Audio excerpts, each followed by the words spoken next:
जय श्री राधे। आपके अपनी यूट्यूब चैनल कथा साहित्य में आपका स्वागत है।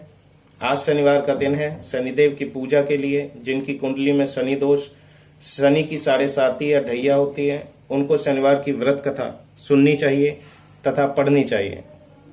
आज शनिवार का दिन शनिदेव की पूजा के लिए होता है। इस दिन शनिदेव की पूजा करने से वे प्रसन्न होते हैं और भक्तों के सब कष्ट दूर कर देते हैं। जिनकी कुंडली में शनि दोष, शनि की 7.5 या ढैया होती है, उनको ये व्रत करना चाहिए, पढ़ना चाहिए। शनिदेव इस कथा का श्रवण करने से सभी कष्ट दूर हो जाते हैं और शनिदेव की असीम कृपा प्राप्त होती है। आइए इस कथा का श्रवण करते हैं। एक समय की बात है, सभी ग्रहों में सर्वश्रेष्ठ होने को लेकर विवाद हो गया। वे सभी ग्रह सूर्य, चंद्र, मंगल, बुध, गुरु, शुक्र, शनि, राहु और केतु इंद्रदेव के पास गए। वे भी इस समस्या का निर्णय नहीं निकाल सके तो उन्होंने सभी ग्रहों को पृथ्वी पर राजा विक्रमादित्य के पास भेज दिया, क्योंकि वे एक न्यायप्रिय देवता थे। सभी ग्रह राजा विक्रमादित्य के पास पहुंचे और अपने विवाद के बारे में बताया। राजा विक्रमादित्य ने सोच विचारने के बाद 9 स्वर्ण धातुओं से बने हुए स्वर्ण, रजत, कांस्य, पीतल, सीसा, रांगा, जस्ता, अभ्रक और लोहे के सिंहासन बनवाए और उनको एक क्रम में रख दिया। उन्होंने सभी ग्रहों से इस पर बैठने को कहा। साथ ही कहा कि जो सबसे बाद में बैठेगा वह सबसे छोटा ग्रह होगा। लोहे का सिंहासन सबसे अंत में था, जिस वजह से शनिदेव सबसे अंत में बैठे। इससे वे नाराज हो गए। उन्होंने राजा विक्रमादित्य से कहा, तुमने जानबूझकर ऐसा किया है। तुम नहीं जानते हो कि जब शनि की दशा आती है वह 2.5 या 7.5 साल तक चलती है। शनि की दशा आने से बड़े बड़े व्यक्ति का विनाश हो जाता है। शनि की 7.5 आई तो राम को वनवास हुआ और रावण पर शनि की महादशा आई तो उसका सर्वनाश हो गया। अब आप भी सावधान रहना। कुछ समय बाद राजा विक्रमादित्य पर शनि की महादशा शुरू हुई। तब शनिदेव घोड़ों के व्यापारी के रूप बनकर उनके पास आए।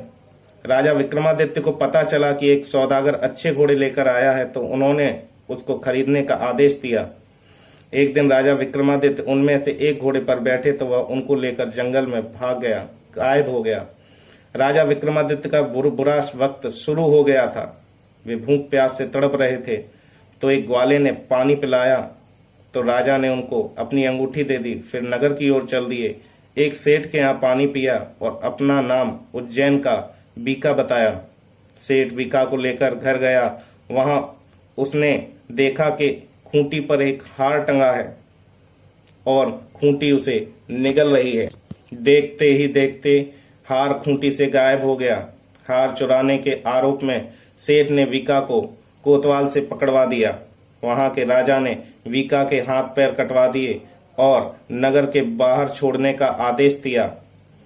वहां से एक तेली गुजर रहा था। वीका को देखकर उसको दया आ गई। उसने उसे बैलगाड़ी पर बिठाकर आगे चला। उस समय शनि की महादशा समाप्त हो चुकी थी। वीका वर्षा ऋतु में मल्हार गा रहा था। उस राजा की राजकुमारी मन भावनी आवाज सुनकर मोहित हो गई तो उसने उससे विवाह का प्रस्ताव रखा। हार कर राजा की बेटी ने विवाह स्वीकार कर दिया। जब सेठ को पता चला कि मीका तो राजा विक्रमादित्य हैं तो उसने उनका आदर सत्कार अपने घर पर किया और अपनी बेटी श्री कंवरी से उनका विवाह कर दिया। इसके बाद राजा विक्रमादित्य अपनी 2 पत्नियों मन भावनी और श्री कंवरी के साथ अपने राज्य में लौट आए, जहां उनका स्वागत किया गया। राजा विक्रमादित्य ने कहा कि उन्होंने शनिदेव को छोटा बताया था, लेकिन वे तो सर्वश्रेष्ठ हैं। तब से राजा विक्रमादित्य ने राज्य में शनिदेव की पूजा और कथा प्रारंभ कर दी। इस प्रकार शनि की महिमा का आपने श्रवण किया। अगर इसी प्रकार की कथा और कहानियाँ आप सुनना चाहते हैं तो हमारे चैनल को लाइक और सब्सक्राइब करें। धन्यवाद।